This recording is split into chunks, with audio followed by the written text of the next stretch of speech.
जय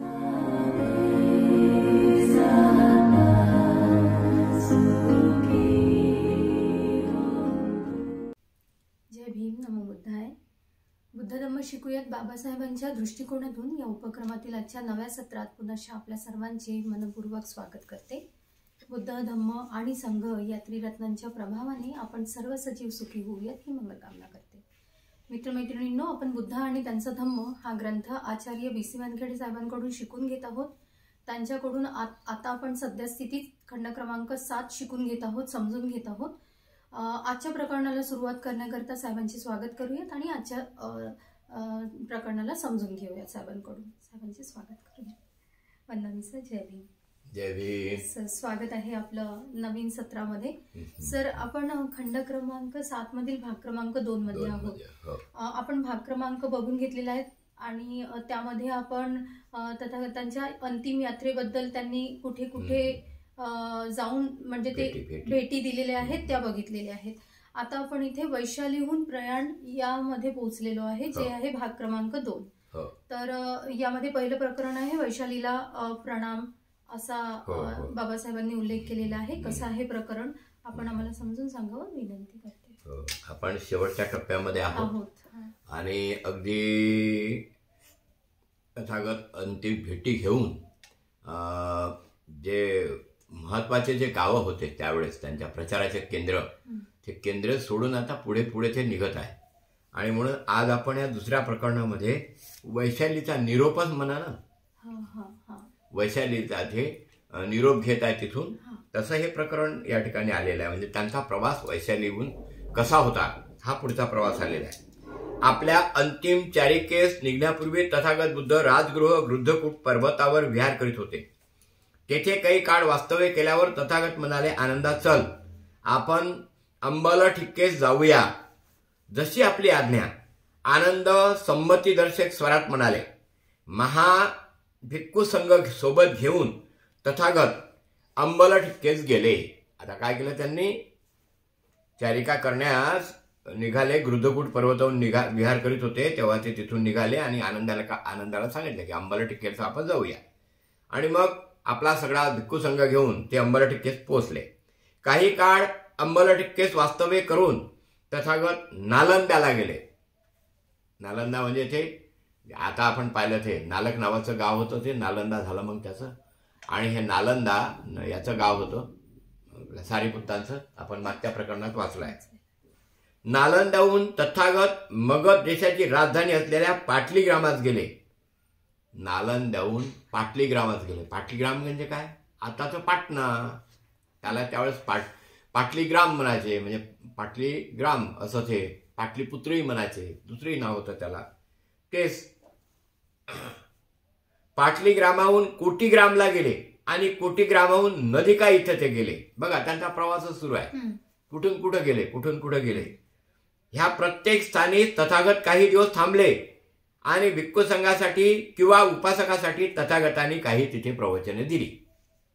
म्हणजे चालत आहे, जे जे गाव मधात लागत आहे तिथे तिथे त्यांचे प्रवचने सुरू आहे. नंदिकेहून तथागत वैशालीस गेले. आता वैशालीला गेले.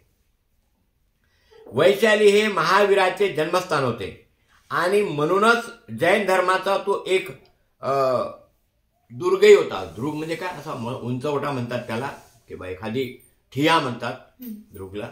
तर ते काय होतं, एक मोठा वैशालीला त्यांचं जन्मस्थान असल्यामुळं त्याचा प्रसिद्धी होती त्या वैशालीची. तरी पण लवकरच तिथल्या नागरिकांना आपल्या धम्माकडे वळवण्यात बुद्ध यशस्वी झाले. जरी तिथे त्याचा काय दुर्ग म्हणजे किल्लाही म्हणू आपण, कोणाचा किल्ला, तर आपल्या याचा महावीराचा किल्ला होता तो, तरी तिथल्या लोकांना बुद्ध वळवण्यात यशस्वी झाले. असे सांगतात की पाऊस न पडल्यामुळे, अवर्षणामुळे वैशालीत असा दुष्काळ पडला की त्यामुळे अनेक लोक मृत्युमुखी पडले. पाऊसच नाही आला तिकडे. वैशालीच्या जनतेने सभा बोलावून ह्याबद्दल तक्रार केली. पुष्कळ वादविवाद होऊन अखेर सर्वांनी तथागत बुद्धांना नगरास येण्यास निमंत्रण देण्याचा निर्णय घेतला. काय झालं, तिथं ते किल्ला, याचा किल्ला होता, कोणाचा दुर्ग होता, कोणाचा निघंटनाथ पुत्राचा, त्याच्यामुळे सगळं वर्चस्व त्यांचं होतं. आणि त्या वर्चस्वामुळे काय झालं की तिकडचे लोक बुद्धांना काही थोडंसं हे करत नव्हते, म्हणजे मानत नव्हते. मग काय झालं की तिथे खूपच दुष्काळ पडला. आणि मग या दुष्काळामध्ये शेवटी सगळे लोक त्यांनी बोलावले की आमच्या गावले या, म्हणजे जेवढे काही आचार्य गणाचार्य होते तेवढ्यांना बोलावलं, परंतु काही झालं नाही.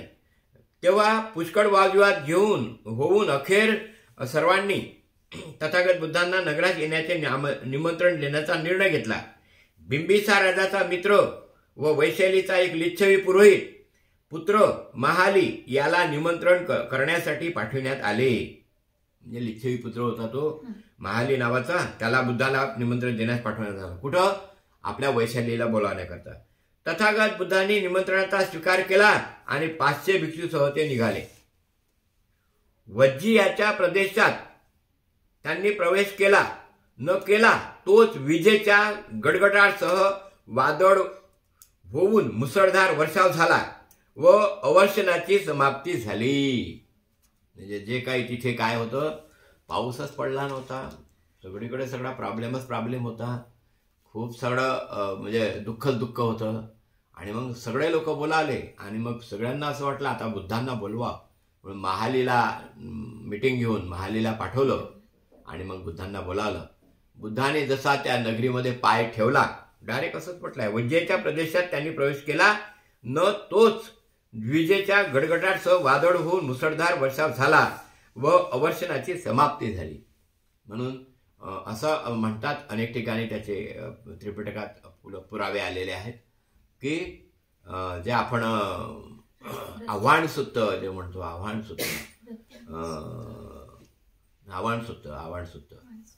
सुत्त त्या ठिकाणी म्हटल्या गेलं.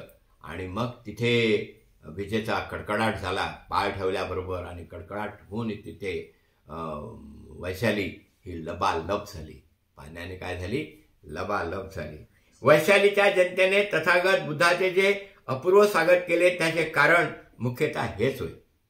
वैशालीच्या जनतेने तथागत बुद्धाचे जे अपूर्व स्वागत केले त्याचे कारण मुख्यतः हेच होय. कोणते? बुद्ध आल्याबरोबर पावसाचा कडकडाट झाला आणि आमची काय झाला, दुष्काळ संपला आणि वैशाली ही लबालब झाली. म्हणून बुद्धाचं स्वागत करण्यात त्याचं मुख्य कारण तेच होतं. तथागत बुद्धाने त्यांची हृदये जिंकल्यामुळे वैशालीच्या जनतेने सहजच उत्साहाने तथागतांना प्रतिसाद दिला. मग तथागत त्या ठिकाणी गेले, सगळं लबालब झालं आणि मग तथागत त्या ठिकाणी गेल्यानंतर त्या लोकांनी देखील खूपच प्रतिसाद दिला. नंतर वर्षावाचा समय आला. भगवान बुद्ध वर्षावासासाठी वेडवनास गेले आणि भिक्खूंना वैशालीतच वर्षावास करण्यास तथागतांनी सांगितले. म्हणजे भिक्खूंचा सर्व वर्षावास कुठे झाला मग, संपूर्ण भिक्षूचा, पण तथागत मात्र वेडवनास गेले. वर्षावासानंतर तथागत बुद्ध वैशालीला आले. वर्षावास संपल्यानंतर वैशालीला आले, कारण वैशालीचा निरोप घेऊन पुढील प्रवासात जाण्याचे तथागतांनी योजले होते. एके दिवशी तथागत बुद्धांनी सकाळी चिवर पात्र परिधान केली आणि अन्नदान भिक्षापात्र घेऊन अन्नदान स्वीकृतीसाठी वैशालीत प्रवेश केला. अन्नदान स्वीकृतीनंतर भोजन ग्रहण केले. मग वैशालीकडे गजराजाप्रमाणे दृष्टिक्षेप टाकून तथागतांनी आनंदात सांगितले, आनंदा, वैशालीची ही तथागताची अखेरची दृष्टी भेट आहे. आनंदाला सांगितले, आनंदा, आता हे वैशाली आहे ना, जे आपण असं पाहून राहिलो डोळ्यानं, म्हणजे त्याला दृष्टिक्षेप म्हणजे दृष्टी टाकली त्या वैशालीकडे, आणि ही शेवटची काय आहे, दृष्टिक्षेप आहे, शेवटचं माझं पाहणं आहे, असं कोणाला म्हटलं, आनंदाला. असे म्हणून तथागतांनी वैशाली जनांचा निरोप घेतला. त्या पुरातन नगराच्या उत्तर सीमेवर जेव्हा तथागतांनी त्यांचा निरोप घेतला तेव्हा त्या लिच्छवी जनांना तथागतांनी आपले अन्नदान भिक्षापात्र स्मृती म्हणून प्रदान केले. आपलं भिक्षापात्र आठवण म्हणून तिथं ठेवून दिलं, त्या लोकांना दिलं. म्हणजे वैशालीला बुद्धाचं एक भिक्षापात्र आहे असं म्हणाल काही हरकत नाही. ही तथागताची वैशालीची अखेरची भेट होती. त्यानंतर पुनर्भेटीसाठी तथागत वैशालीला परत आले नाहीत. अशा प्रकारे वैशालीचा निरोप तथागतांनी घेतला आणि वैशालीला जाऊन त्यांनी ते वैशाली नगर हे लबालब केले. कशामुळं? त्यांनी पाय टाकता क्षणीच विजेचा गडगडाट होऊन तिकडे पाऊस आला आणि म्हणून बुद्ध त्या वैशालीला शेवटची भेट देऊन पुढे ते निघाले. आता मात्र वैशालीला कधी परत आले नाही. मला असं वाटते हे प्रकरण आपल्या इथं थांबलेलं आहे. साधू साधू साधू. धन्यवाद सर. फारच सुंदर पद्धतीने सांगितलंय सरांनी समजावून. पुढील सत्रात पुढील प्रकरणात भेटूयात आपण. सर्वांचे मंगल हो, कल्याण हो. जय भीम सर्वांना. जय भीम. जय भीम. जय भीम.